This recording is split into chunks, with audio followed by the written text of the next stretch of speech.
সেপ্টেম্বরে ইউরোপিয়ান দলের বিপক্ষে ফিফার প্রীতি ম্যাচ খেলার কথা ছিল বাংলাদেশের। শুধু তাই নয়, শ্রীলঙ্কার 4 জাতি টুর্নামেন্ট নিয়েও কথা হয়েছিল। শেষ পর্যন্ত সেসব কিছু হচ্ছে না। এখন নেপালের বিপক্ষে 2টি প্রীতি ম্যাচ খেলবে বাংলাদেশ দল। হংকংয়ের সাথে এশিয়ান কাপ বাছাই পর্বের ম্যাচকে সামনে রেখে ইউরোপিয়ান দলদের সাথে খেলতে চেয়েছিল বাংলাদেশ দল, তবে শেষমেশ এশিয়াতেই থাকতে হবে হামজা জামালদের।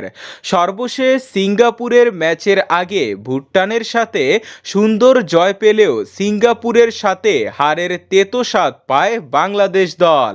তবে নিজেদের থেকে শক্তিশালী দলদের বিপক্ষে খেলে অভিজ্ঞতা অর্জন করতে চায় বাংলাদেশ দল। নেপাল মোটেও দুর্বল দল না। ফিফা র্যাঙ্কিংয়ে 175 নম্বরে রয়েছে নেপাল ও 183 নম্বরে রয়েছে বাংলাদেশ দল। দুই দলের হেড টু হেডে সর্বশেষ 5 ম্যাচে 2টি ম্যাচ জিতেছে নেপাল, 2টি ড্র ও 1টি জিতেছে বাংলাদেশ দল। শেষবার দেখা হয়েছিল 22 সালে ফ্রেন্ডলি ম্যাচে। সে ম্যাচে 3-1 গোলে হেরে যায় বাংলাদেশ দল।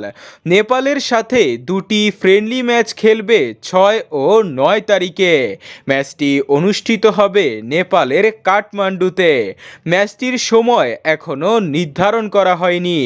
যখন দেওয়া হবে তখন আপনাদের এই চ্যানেলে জানিয়ে দেওয়া হবে। সে পর্যন্ত আমাদের সাথেই থাকুন।